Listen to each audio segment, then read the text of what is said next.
Hello! Today we're going to be revealing all the magic secrets of the Ensley Vallin 4-card trick on this math magic journey. So let's get to it. What is the Ensley Vallin 4-card trick? So first we need to put our 4 cards, that are each of a different suit, in alternating color order. So red, black, red, black.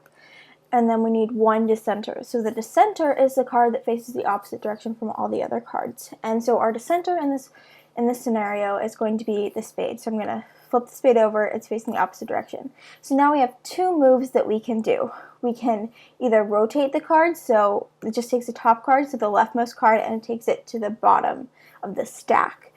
And so we can do that however many times we like. And the other move we have is the pancake flip, which takes the 2 leftmost cards, or like your 2 top cards if you think of it as a stack, and we swap their positions and whether they're facing up or down. So pancake flip, they swap positions, and we can do these 2 things as many times as we want until we feel satisfied. That seems good. We'll maybe do another pancake flip. Okay, and then so now we do the terminating move, and the terminating move is a series of pancake flips. And so we can do terminate 1, which just pancake flips the top card, and then we pancake flip the top 2 with terminate 2, and the third one we pancake flip the top 3 cards. And so now we're finished the trick, and so let's look at the prediction. So before we started, I picked the card that I thought was going to be dissenting at the end of the trick, and look at that, the Ace of Clubs. So that's the trick. So let's prove that it always works. Okay, so some terminology that you'll need to know. Dissenting, we already discussed, so that's the card that's facing the opposite direction from the other cards. And you might see us denote this at the bottom with this negative sign. And so adjacent means that cards are next to each other. So like and an important thing to note is that the first card and the 4th card are adjacent. And so ways we'll talk about the cards is this first one is like B1R, B2R. That's just saying we denote the black cards because those are the ones that we think about. One of them is dissenting, and the red cards are just 2 red cards. And so this other one is the parentheses 1, 2, 3, 4. So that's, we're talking about card position. Is it in position 1, 2, 3, 4? And then the bar on top would indicate whether it's changed facing or not. So these aren't specific cards, but we just care about whether they're facing up or down and where they end up. So how do we impact the stack as we go? So as we do our free moves. So we have rotations. We'll start with rotations first. So statement row. Suppose we have either alternating colors with the original black dissenter. So in our scenario, when we did the trick, that's like our spade. Or together colors with a red dissenter that is adjacent to the original black dissenter. So these are our 2 scenarios out of all the possible formations we can have that are legal. So we did our free moves to get there. So then rotations change. They don't change the color orientation, so that means we either stay in alternating colors or together colors, and it doesn't change which card is at the center. And so the proof of this is a proof by exhaustion. Obviously, if we look at the left, this is how we started our trick. And so if we take the top card, which is the top card, which is the heart, and rotate it to the bottom, the spade is still the dissenter, and we still have alternating colors. So our other free move, the pancake flip. So we'll have statement Phi1 and statement Phi2 because there are so many possibilities with the pancake flip. So let's just suppose we start with alternating colors with our original black dissenter. And so that's how we start with our card trick. So that's what you see on the left here. And then, so if we pancake flip, we're going to have together colors and a red dissenter adjacent to that original black dissenter. So you'll see here in the picture, we take the heart card and the spade and we pancake flip them. And so now the heart is dissenting and we have together colors, and this heart is right next to our spade, which was our original black dissenter. And so this is also proof by exhaustion, doing the cases of all the possibilities. So statement Phi2, we're starting with together colors now. And so we have together colors, and when we start with together colors, we have a red dissenter that's adjacent to our original black dissenter. Because we don't start with together colors, we have to do a pancake flip to get to together colors, because our original starting position is that alternating colors with our, we'll say, the spade dissenting. So if we start with either of these 2 options, which both of these are just a rotation away from each other. So in this first scenario, we start with our together colors with our red dissenter, and then after a pancake flip, we still have together colors, but the red dissenter just changed. The other red card is the dissenter, and this red card that's dissenting now, our diamond, is adjacent to the spade because positions 1 and 4 are adjacent to each other.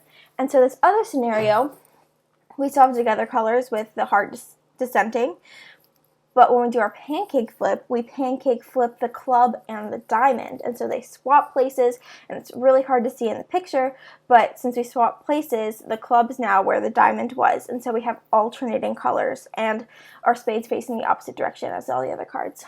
So, how do these combinations impact the stack totally? So we have statement psi here, and so we're going to say there are n transformations, some n transformations, and so if we start with our initial condition, alternating colors with our black dissenter, so we start with like this picture on the right here, then after any n combination of transformations, we're going to have like something like this right picture, like what we started with, alternating colors with our black dissenter, and that's going to be the original one. So since we started with spade, that's saying like the club isn't dissenting, we still have the spade dissenting. Or we could end up with this other possibility on the left, together colors with the red dissenter adjacent to the original black dissenter. This heart is right next to our spade. And so this proof is by induction, and it follows very easily using our statements V1, V2, and our statement row. So we've done all our free moves. How does our terminating move affect the stack? And so we're going to use our other notation for this. So we're going to use our position to represent the cards in the stack. And so after our terminating move, we say that cards 1 and 3 have changed facing, so they're opposite of what they were. And cards 2 and 4 don't change. So our idea is we have these transformations, and we can call them our separate pancake flips. So our flip 1, terminate 1 is F1, and then terminate 2 is our function F2, and so on. And so we see how it changes. So we pancake for the first card, so when we go from 1, 2, 3, 4, and we apply F1, we get just 1 with a bar over, and the other cards remained unchanged. And so the bar, recall that the bar means that we changed facing. And so our terminating move can be culminated as this composition of functions. And so when we do that, we get this over here, so 3 bar, 1 bar, 2, 4. And so 3 is now the 1 position and it's changed facing, and so on. So now it's time to prove that it always works. So if we start with alternating colors and B1, so if you think about it, B1 is sort of our spade, dissenting, and we performed n free moves, and we could have a positive number of free moves, or we could just have done nothing. And then after we do that terminating move, the other black card, so in our scenario, it's the club, is dissenting. So the proof for this, if we've done 0 moves, we have alternating colors. That was our initial condition. We have to start with alternating colors and have our original dissenter, and we said that was a spade. And so if we can, or in this proof, it's B1. And so if we complete more than 0 moves, then by statement psi, we either have alternating colors with that original black dissenter, or together colors with a red dissenter that's adjacent to the original black dissenter. And so we're just going to assume B1's our original black dissenter. And so I only show you 2 cases, but the arguments are really similar. So we have those 2 separate cases. Case 1, so suppose after all those moves, we have alternating colors with our original black dissenter. So then we have 2 more cases. The black cards could be in positions 1 and 3, or the red cards could be in positions 1 and 3. If you think about our stack, so they're opposite since they're alternating colors. They're 1 space away from each other. And so since B1 is the original black dissenter, it is facing the opposite direction of the red cards. And since B2 must have the same facing because we only have 1 card that's facing the opposite way, and that was B1. And so after the terminating move, we saw in pi cubed, statement pi cubed, which was our terminating move, that any cards in position 1 and 3, after the terminating move, changed facing.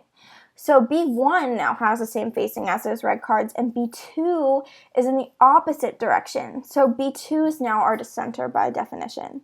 And then the case where red cards are in positions 1 and 3 is very similar.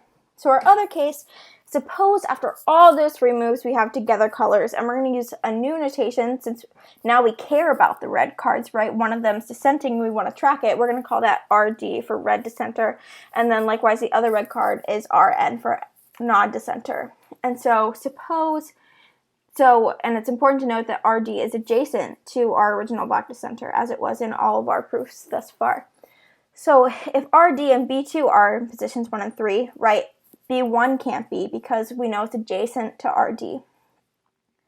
And so if these two are in positions 1 and 3, then our other black card that wasn't the original dissenter, B2, is facing the same way as B1 and RN.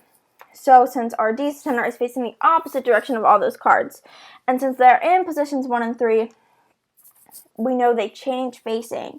And so after the terminating move, they sort of swap facings, right? So B2 is now the dissenter, and RD now faces the same direction as the other two cards, and so it's not the dissenter anymore. So our other case for subcase for this one is if these two cards are in positions 2 and 4, and it's very similar argument. And so it always works because we always end up with this B2 as a dissenter, or in like our case, we can think about it as a club. So how can we change this trick to make it more complicated? So if we were to pursue it further in the future, are there manipulations that we could do to cause a different card that would end up? Could we cause one of the heart card to be dissenting every time? Is there a similar trick? Could we add another suit? Like, could we add a joker in, and would it still work? Are there other free moves we could add to increase the complexity of the trick so we aren't just doing rotations and pancake flips? Could we add something else? Thank you for your time, and I hope you enjoyed.